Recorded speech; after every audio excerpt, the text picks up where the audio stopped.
Hey, Stephen Yanni here doing the Junkyard Crawl with some help from our friends at High Octane Classics in Auburn, Mass. This is a 1968 Rambler American, the 10th model year of the American nameplate. Now, of course, the bones of this thing go all the way back to 1950, the Nash Rambler.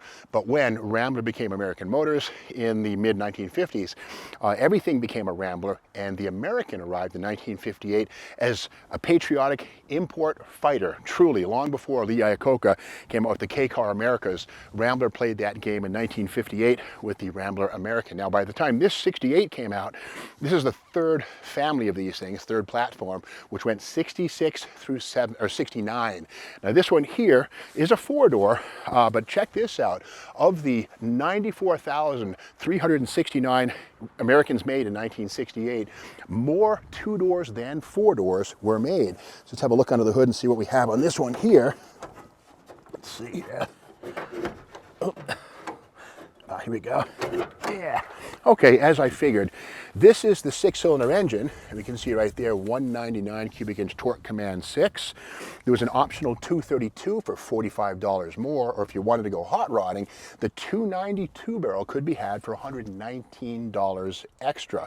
Now, this all reminds us that 1968 was the year that American Motors finally kind of got with it. The Javelin, the AMX, the SST versions of the full-size cars were launched.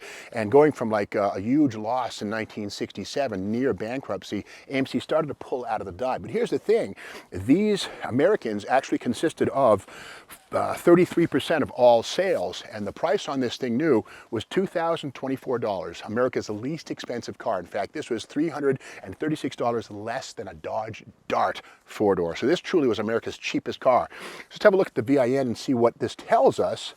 We see it's always here on the inner fender, on the cowl, or on the shock tower. A is American Motors, 1968 model year. A is the torque command shifter on the column. 050 is the base American, not the 440 series.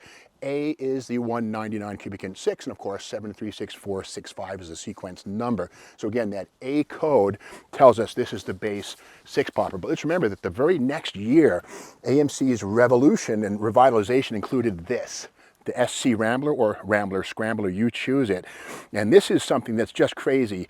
This is a 390 cubic inch engine in the smallest car made in America with rear-wheel drive. These are actually smaller than Plymouth Valiants and Cygnets. And the Johan kit is a pretty cool piece. And the thing I love about these things is how the model from Johan is actually pretty realistic. Has front suspension and rear axle, opening trunk, and of course the rally wheels and stuff like that. But again, these cars were significant because these were built by Hearst for American Motors. Maybe, I don't know, 2,000, 3,000 or something like that were made. But again, always 4-speeds, always twin grip 354 rear axle. These things were really made for street racing, to be honest. And it was just a radical about face from 1958, when George Romney, the head of Rambler, famously said, the only race American Motors cares about is the human race, not the Daytona 500, not the Indy 500, not the Pomona Winter Nationals. And they paid dearly for it. They sold well in 58 through 62, 63, but then when the baby boomer thing, the Mustang and fun sporty cars started to happen, Rambler was way behind the times. But they fixed it with these things. Now 66, this is the restyle that happened in 66. The engine bay was made much wider to accept the V8s. And again, the 390 could be had only in the two-door Scrambler in 69 only. It would be cool if the 390 was available in the four-door. It never happened. But you could get the 343 in these things as the Rogue in 67, 68. So let's continue our wander around this thing here. Yeah, 68 was the first year for the illuminated markers on the quarters and the front fenders, right there, a federal mandate. And again, this is an American, a base one. There was a thing called the American 440, which was the next level up from here, the top of the line. So let's trade places and look here on the door.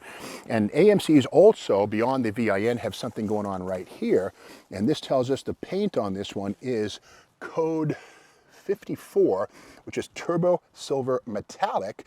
And something kind of confusing here, it's made in Canada, this particular one here, and it says here the vehicle complies with Motor Vehicle Act of 1966 right there.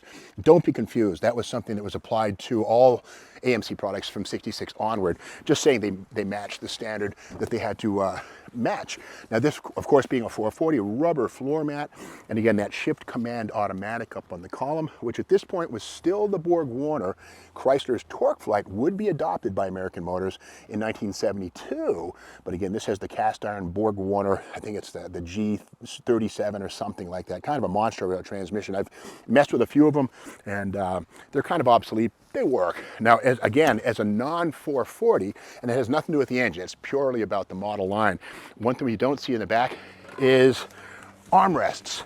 Armrests would have been another option on the, it would have been standard on the 440, but on the base American, you didn't get armrests in the back, which is, it's just how American Motors, you know, made these things cheaper than a Dodge Dart by 336 bucks.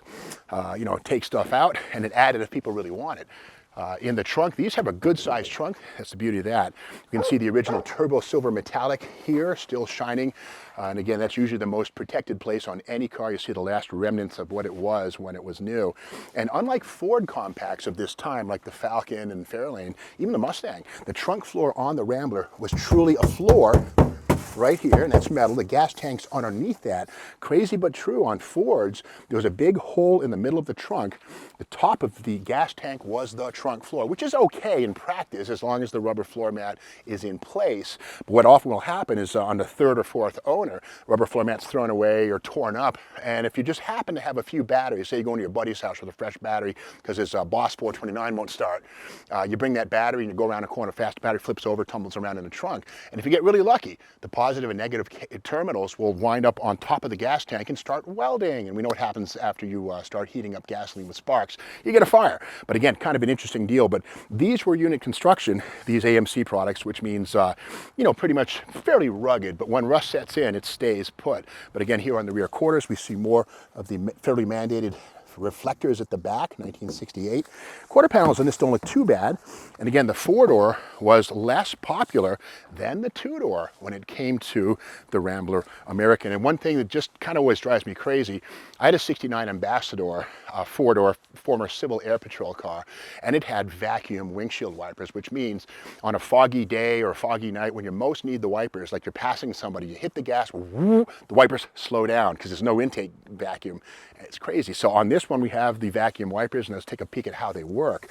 That's the vacuum unit right there on the firewall. Not an electric motor. That was optional. But how do you get the vacuum? Well, we come down here, and the fuel pump actually has a pump built into the top, which has a diaphragm inside. You can actually kind of hear it running, and it creates vacuum to run the wipers. And other things we see on this too are these underhood reinforcements, which again are here, that not a bolt-in like on a Mustang, but this is welded in to add some rigidity to the cowl and front fenders. Now again, these are coil springs. Underneath this tower right here is the top of the coil spring, goes down, and of course the front suspension is coil type with control arms. But again, next to last year, 1969 would be the final year for the American, and in fact the Rambler name would be scrapped after 1969, just AMC, and the Hornet replaced this in 1970. So here it is, next to last year, base model AMC American, a Rambler American I should say, with the base engine and an automatic and the turbo silver metallic paint. But again, a lot of these things were just bought up by, you know, by frugal people, college professors, teachers, older widowers, stuff like that, who didn't want to spend a lot of money on a very reliable car. But these things go 200,000 miles. The only thing that would kill these was rust, like this one. But that's the story of the 1968 Rambler American. If you like this video, be sure to subscribe to the Steve Maggs YouTube channel and ring the bell so that you get updates when we have new videos, which is every single day. We'll see you tomorrow for more Junkyard Crawl.